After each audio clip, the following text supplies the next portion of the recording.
할렐루야. 오늘 예배에 오신 우리 성도님들 주님의 이름으로 환영합니다. 오늘은 창세기 6장 9절에서 22절까지 폭상 망했을까? 라는 제목으로 말씀을 상고하고자 합니다. 여러분 요즘에 우리가 흔히 하는 말들 중에 하나가 모임 자리 가면 나 폭망했어 이런 말 많이 쓰는 것 같아요. 뭐 미용실 갔다 왔어도 나 머리 폭망했어. 미팅 갔다 오면은 폭망했어. 프리젠테이션 하고 난 다음에 폭망했어. 전 심사가 많으니까 심사 끝난 다음에 오늘 심사는 완전 폭망이야. 이런 말 되게 많이 쓰는 것 같아요. 시험을 망쳤을 때, 또 인간관계가 틀어졌을 때, 또 직장에서 실수가 있을 때, 데이트에서 데이트가 잘 안 됐을 때, 우리 입에서 자동적으로 나오는 유행어 같은 말이 폭망이라는 말입니다. 여러분, 폭망이라는 말은 폭삭 망했다는 말은 말 그대로 이젠 불능의 상태로 아주 거덜이 났다는 이런 뜻을 의미합니다. 돌이킬 수 없는 치명적인 그런 상황이 된 것입니다. 오늘 본문을 보면 진짜 폭망했던 그러한 현상들이 나타나죠. 세상이 그랬고요. 사람들이 그랬습니다. 하나님의 심판이 있었고 세상 전체가 폭삭 망하는 그런 일이 있었습니다. 사랑하는 여러분, 그러나 이 폭삭 망했다는 것은 동시에 새로운 국면으로의 전환점이 되는 그것을 의미하기도 합니다. 국면의 전환은 기존의 질서에서 새로운 질서를 세우는 것이기 때문입니다. 그래서 곪고 썩은 그것을 다 도려내는 작업이 필요한 것이죠. 오늘 본문은 하나님께서 죄 아래에 있는 온 세상의 심판의 경고 메시지를 보내면서 동시에 피할 길을 열어주시는 장면이 포함되어 있습니다. 오늘 말씀을 통해 주 안에서 우리가 가는 길이 어떤 길인가? 망하고 있는 길인가? 아니면 축복된 길인가? 라는 것을 한번 여러분 살펴보시고 믿음의 결단을 했으면 좋겠습니다.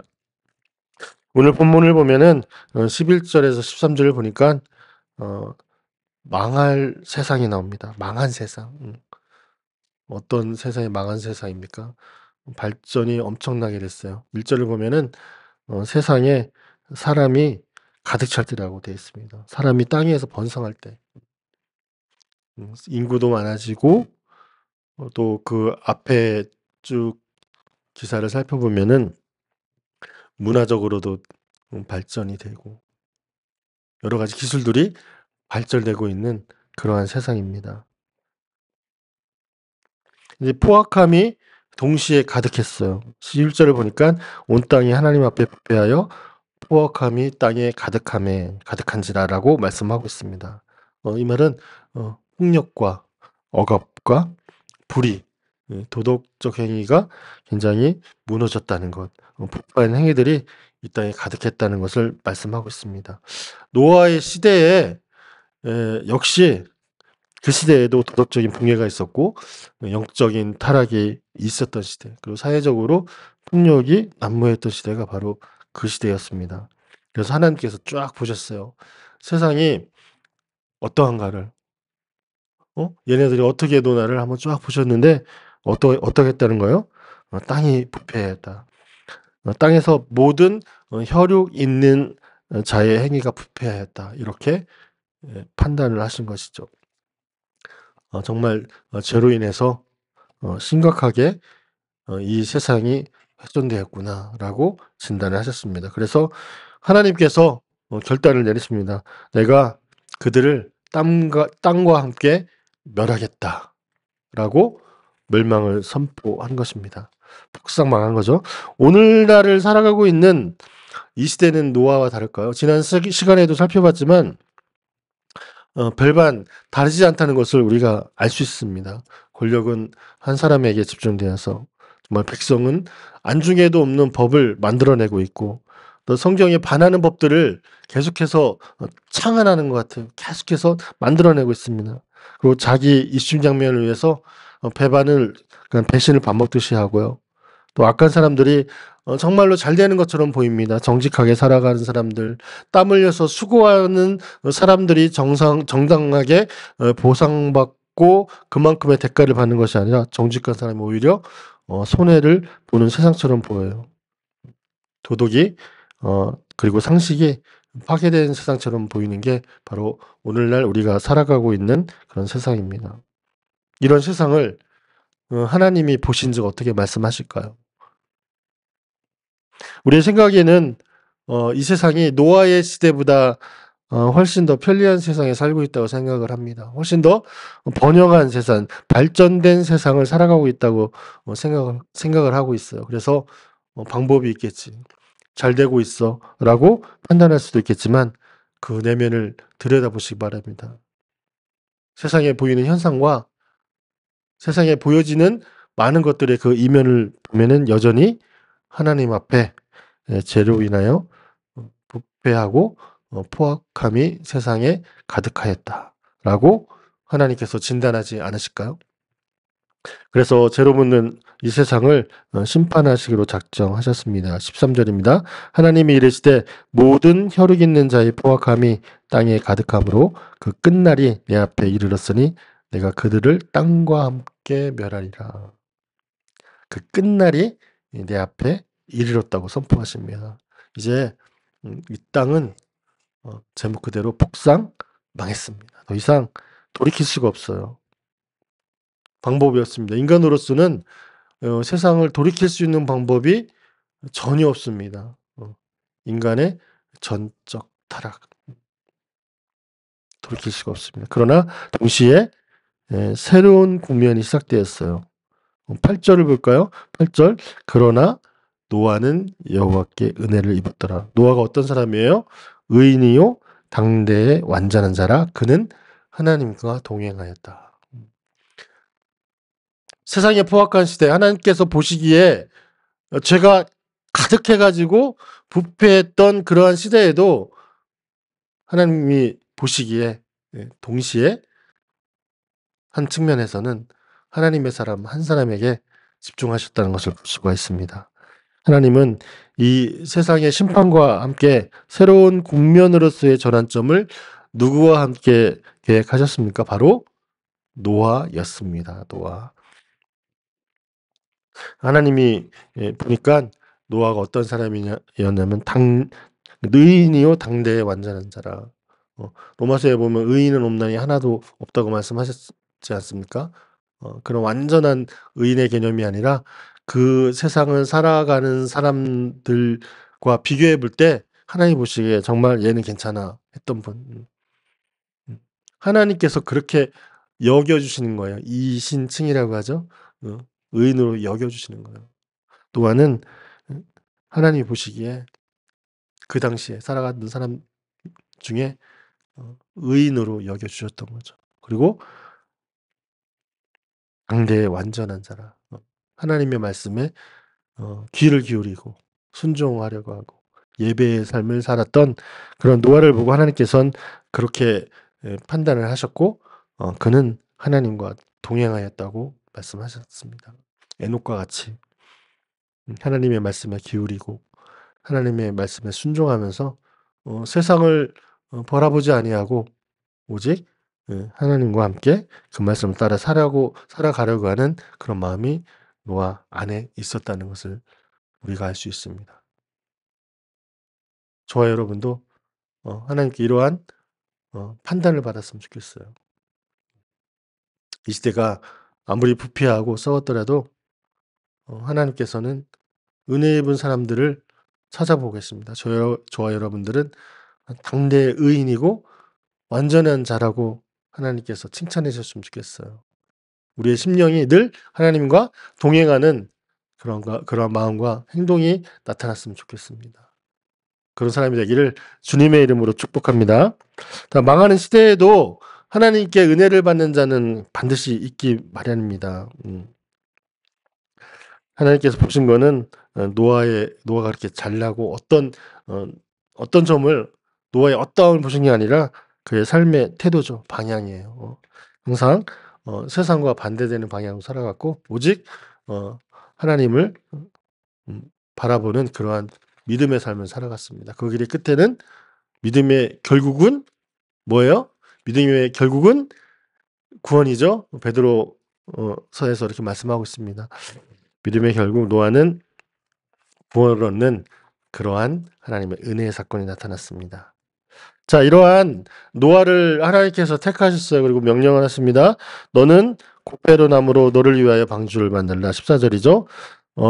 이 말씀에서 방주가 누구를 위하여 만들라고 하나님께서 명령을 했어요. 누구를 위함이에요? 너는 고페로 나무로 누구를 위하여? 너를 위하여. 너를 위하여. 방주는 하나님께 은혜를 입은 자들을 위한 배입니다. 아무나를 위한 배가 아니에요. 여러분 누구나 초청했지만 그 안에 들어간 사람은 누구예요? 하나님의 택하심을 입은 자들, 하나님의 은혜를 입은 자들만 들어갈 수 있었습니다. 여러분 교회도 마찬가지죠. 교회는 택하신 자들을 위해서 지어진 하나님의 집이라는 것을 여러분 기억하시기 바랍니다. 전도를 통해서 우리가 누구나 초청을 했습니다. 초청을 할 수 있어요. 도시를 가서 또는 울타리 밖으로 나가서 식당으로 가서 거리로 가서 초청을 할 수 있어요. 여러분 예수 믿고 천국 가세요. 교회에 나오세요. 라고 초청을 할 수 있습니다. 그러나 교회에 오는 사람들은 모든 사람들이 오지 않습니다. 하나님 말씀에 반응하는 사람들, 하나님의 택한 사람들이 딱 낙습반에 걸려가지고 교회로 오는 것을 볼 수가 있어요. 하나님께서 방주를 우리를 위해서 만드셨다는 것을 말씀하시면서 디테일한 설계를 말씀하시는 것을 볼 수 있습니다. 그 안에 칸대를 막고 역정을 그 안팎에 칠하라. 역정은 방수재료입니다. 방수재료. 길이가 얼마예요? 300규빗, 너비는 50규빗, 높이는 30규빗. 1규빗은 45cm입니다. 그래서 길이가 235m. 굉장히 길죠? 너비는 22.5m, 높이는 13.5m. 아파트 1.5층 정도에 되는 높이죠. 그래서 굉장히 길어요. 길은 그러한 배인데 43,000톤급 배예요. 굉장히 크죠. 그리고 축구장에 1.5배 정도 된다고 합니다.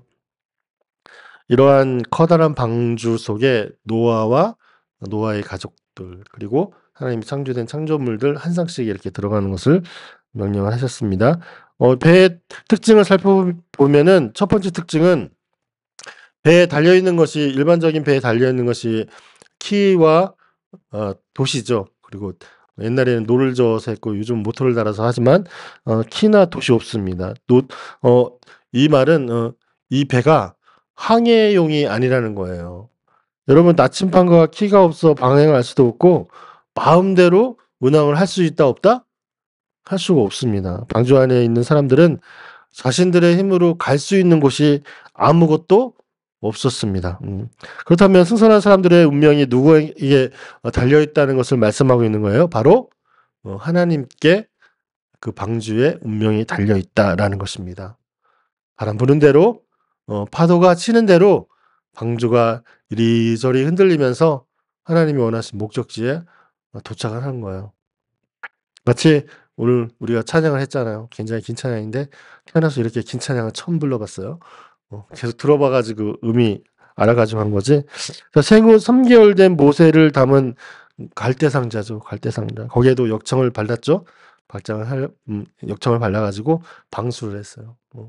3개월 된 아기 눈에 넣어도 아프지 않은 그러한 아기의 모습을 뒤로 한 채 나일강에 이렇게 띄어냅니다.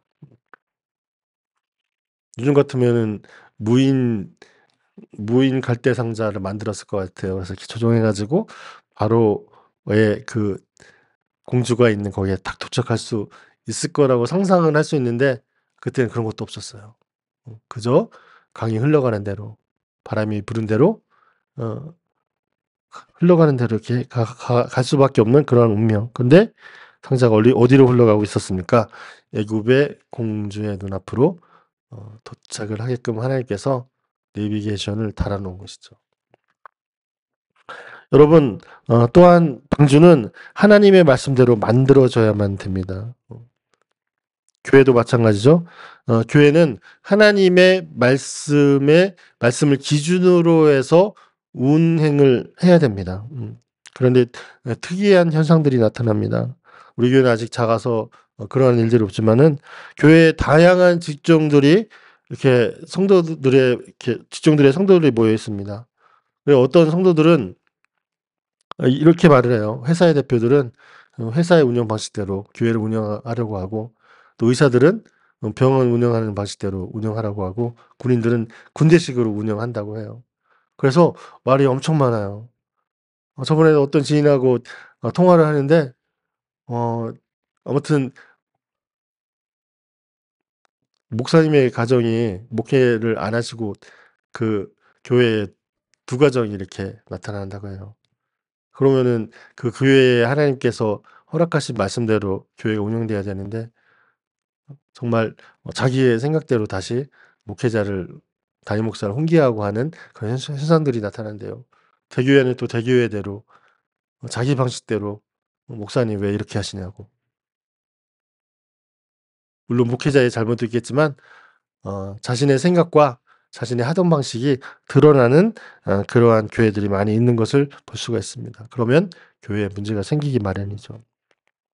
여러분, 만약에 방주에 노가 설치되고 닷도 설치되고 키도 설치됐다면 어떻게 되었을까요? 그렇다면은 노를 저으면서 닻을 내리면서 또는 키를 이리저리 하면서 자기가 원하는 방향으로 흘러갔겠죠. 때로는 두려움에 떨려서 두려움이 있는 방향으로, 가고 싶은 방향으로 인간이 그 키를 잡았다면은 하나님의 심판을 견딜 수가 없었을 것입니다. 또한 배의 특징을 살펴보면은 창을 배의 상부축에 설치했다는 것을 알 수 있죠. 16절에 보면은 위에서 한 규빗이라고 했습니다. 그러면 45cm예요. 아까 13.5m라고 했죠. 그럼 한 13m 정도의 지점에 창이 설치되어 있는 것입니다. 그럼 사람의 키가 닿을 수 없는 것입니다. 보지 못하게 만들었다는 거예요. 창은 공기와 햇빛이 들어오는 곳인데 아무튼 그것을 통해서 시선을 가로막았다는 것을 하나님께서 볼 수 있습니다. 밖에 안 보이면 굉장히 답답하잖아요. 답답한데 오늘날처럼 통창으로 설치하였다면 밖이 훤히 보였을 것입니다. 하지만 이것도 하나님의 세심한 배려라는 것을 우리가 알 수 있습니다. 여러분, 엄청난 이 비가 스타트하고 며칠 동안 비가 내렸습니까? 40일 동안 비가 그냥 때려 부은 거예요. 때려 부은 거. 우리 장마철에 앞도 안 보이는 그러한 굵은 장대비 있죠? 그것보다 더 이상으로 내렸다고 여러분 생각을 하시면 돼요. 40일 주야로 내렸다고 성경은 밝히고 있습니다. 그리고 그 물이 빠질 때까지, 비가 내리고 물이 빠질 때까지 1년 정도가 걸렸다고 합니다. 여러분, 노아와 그 가족들, 동물들이 창을 통해서 밖에 시선을 빼앗겼다면 사람들의 마음에 어떤 생각이 들었을까요? 물이 막 차고 있어요. 차고 있어. 차고 있어. 사람들이 인지 못했겠죠. 물이 막 차고 있어요. 목까지 차면 사람들이 어떻게 했을까요? 자기 배 있던 사람들은 배에 올라가면서 언제 멈추겠지 하면서 살아갔을 거 아니에요. 비가 오는 출장기에는 어떤 현상이 나타났을까요? "놓아. 어이 친구 놓아. 나 자네네 절친이잖아. 문 좀 열어줘. 제발 문 좀 열어줘."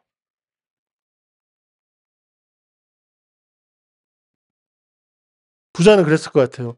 "야, 내 급동이 음 몇만 달란트 당신에게 줄 테니까 문 좀 열어주세요. 놓아. 제발 한 번만 문 좀 열어주세요." 권력 있는 사람도 됐을 것 같아요.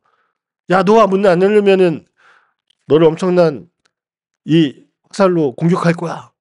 문 열어줘. 문 열어."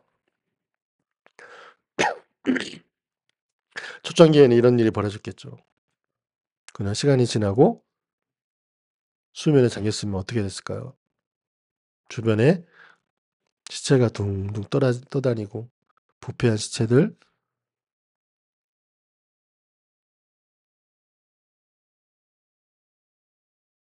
그런 모습들이 방주 주변에서 일어났을 것입니다. 심판의 모습이에요. 노아와 그 가족들이 그리고 살아있는 동물들이 그 광경을 보았다면 어떻게 될까요? 전쟁에 참여했다가 정신적으로 고통받는 분들의 한결같은 말들이 뭐예요? 내 옆에 사람들이 죽어가는 모습들을 보고 미치는 거죠. 방주에 안에 있었던 노아와 그 가족들이 세상이 멸망당하는 그 모습들을 보면서 어떤 마음을 가졌을까요? 보지 않는 게 나은 거죠. 그 모습들을. 그래서 하나님께서 아마도 창을 가장 높은 곳에 설치해서 그것까지도 하나님께서 배려해 주셨던 것, 하나님의 계획 안에 있었던 것을 우리가 볼 수가 있습니다. 아무튼 이 방주를 건설하라는 것, 방주를 건설하라는 것, 하나님 말씀이 있었고, 비가 오지 않는 날에 그것도 너의 날은 120년이 되리라라는 하나님의 그 경고의 메시지가 나온 다음부터 굉장히 긴 시간이에요. 긴 시간 동안 하나님께서 말씀하셨어요. 방주를 만들으라고. 노아가 조금만 쉬었다 만들게요. 아니 비도 안 오는데 무슨 방주예요, 하나님. 라는 그런 말이 없습니다. 노아는 상식적으로 말도 안 되는 이 하나님의 말씀을 어떻게 합니까? 노아가 하나님의 말씀에 준행하였다라는 그 앞에 무슨 말이 붙어 있어요? 다. 올이에요, 올. 다. 퍼펙트하게. 전부 다. 전부 다 하나님의 말씀을 순종하였더라. 하나님의 말씀은 내가 하고 싶은 거 하고 말고 싶은 거 안 하고 하나님 나 말씀에 순종했어요라고 이렇게 하는 부분들이 아닙니다. 하나님의 말씀은 완전하셔서 우리가 전부 다 준행하는 그러한 것이 하나님의 말씀이에요. 선택적 우리가 순종하는 것이 아니라 모두 하나님 말씀은 전부 다 순종해야 되는 것임을 노아의 순종을 통해서 우리가 배울 수 있는 것이죠. 여러분, 오늘날을 살아가고 있는 우리의 태도는 어떠합니까? 어떠합니까? 지난주에도 살펴봤죠? 마태복음 24장을 통해서 노아의 때와 같이 인자의 임함도 그러하리라. 예수님 다시 오신다고 했어요? 안 하신다고 했어요? 분명히 다시 재림하신다고 했습니다. 그때는 예수님께서 심판주로 오시는 거예요. 심판의 날, 그날. 그때는 연수도 지워지지 않았어요.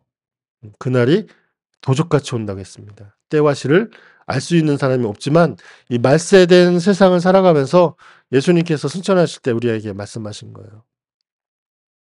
내가 올라간 이대로 다시 오리라고 분명히 말씀하셨잖아요. 예수님 시대에도 홍수전에 노아가 방주에 들어가던 날까지 사람들이 한 행위가 먹고 마시고 장가들고 시집가고 하나님의 경고의 메시지에는 관심 없고 그저 자기가 하는 일상 속에서 소소한 일상을 찾으면서 행복을 찾으면서 재미를 찾으면서 그렇게 살아가는 거예요.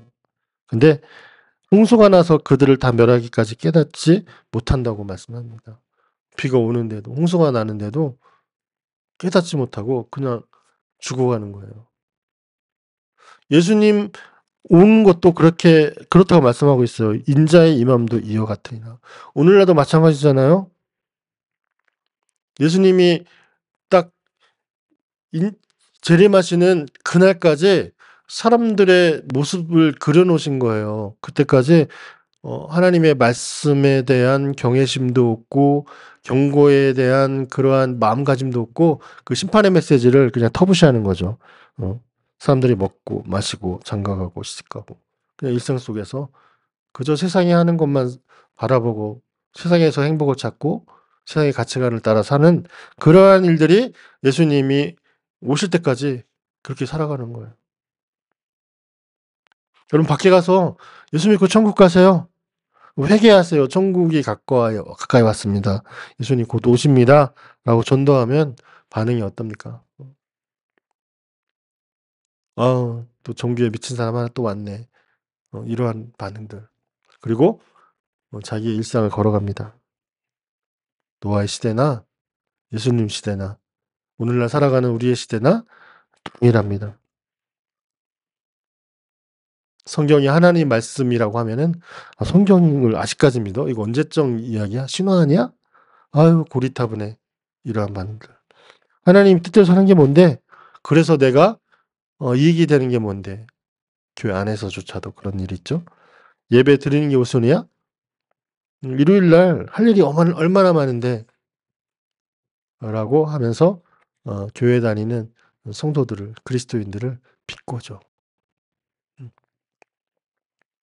하지만 저와 여러분들은 하나님의 말씀이 유일한 진리이고 하나님의 눈은 노아의 시대나 오늘도 동일하게 우리를 바라보신다고 믿으시기 바랍니다. 하나님의 심판은 이미 정해진 사실입니다. 예수님은 반드시 오십니다. 이 세상은 정말 폭삭 망해가고 있는 중입니다.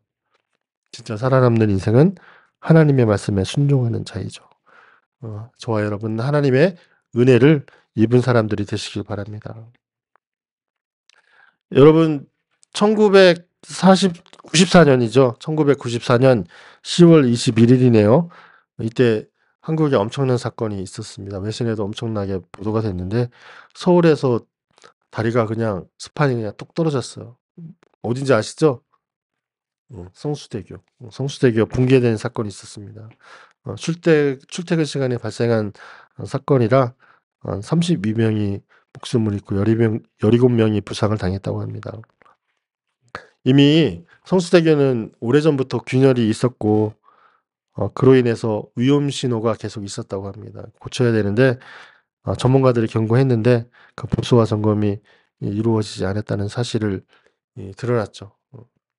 그때 고쳤다면은 성수대교가 그렇게 처참하게 그냥 뚝 떨어졌어요. 무너진 것도 아니고 뚝 떨어지는 그런 일이 나타나지 않았을 것입니다. 작년에 장마철이죠. 7월인가요? 유등교 사건 여러분 아시죠? 우리 딸이 카톡에 올려놨는데 나중에 일 끝나고 저녁 때 보니까 우리 집 앞에요. 깜짝 놀랐잖아요. 유등교가 통제가 됐는데 그 스판이 이렇게 어긋났다고 했나요 그때? 그리고 조사해 보니까 집안이 이렇게 치마로 인해 가지고 다리가 이렇게 어긋났다고 합니다. 어떤 사람이 신고해 가지고 바로 처리가 돼서 인명 피해가 하나도 없었죠. 두 개의 사건이 대주되는 것 같아요. 경고가 있었을 때 유동규도 뭐 괜찮아 아직 안 부러졌잖아 라고 터부시했다면은 대형 참사로 이어졌을 것입니다. 여러분 오늘날 정말로 많은 균열들이 있잖아요. 각 분야에. 정치 쪽은 완전히 균열이 아니라 부서지기 직전이고 사회도 그렇고 문화도 그렇고 종교계도 그렇고 금이 가고 부식이 많이 진행되었다는 것을 우리가 알 수 있습니다. 노아 시대의 경고는 우리가 사는 이 시대의 경고와 동일합니다. 경고가 있을 때 하나님의 경고가 있을 때 어떻게 반응하십니까? 성수대교처럼 그냥 넘어가십니까? 아니면은 그 경고를 받아들여서 통제를 하십니까? 하나님 말씀에 의해서 순종하는 것이죠. 여러분 어떻게 하시겠습니까? 설마 세상이 망했어? 지금 상황이 어땠는데? 너무 편리한데? 정보가 얼마나 많은데 하고 싶은 거 다 할 수 있는데 라고 하면서 넘어가고 계십니까? 아니면은 하나님 말씀에 반응하고 있습니까? 때가 되었습니다. 분명히 하늘에서 비가 내릴 것이고 계속해서 비가 내릴 것입니다. 이젠 물심판이 있으므로 다가오는 말세에는 불심판이 있다고 말씀하고 있어요. 불이 붙을 겁니다.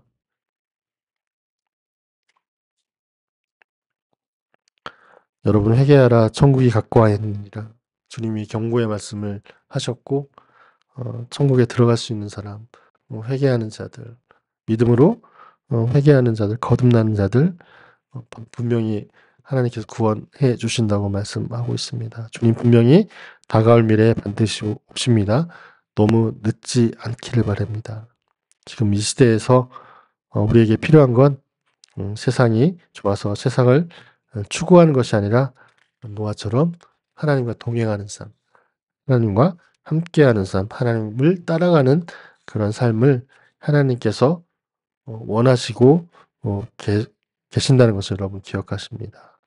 하나님 말씀에 순종하시기 바랍니다. 순종의 망치질을 멈추는 어리석음을 범하지 않길 바랍니다. 세상이 나에게 미련하다고 미친 짓이라고 너만 그렇게 하면 뭐해? 라고 말할지라도 우리는 계속해서 구원의 방주를 지어가시기를 주님의 이름으로 간절히 축원합니다. 기도하겠습니다.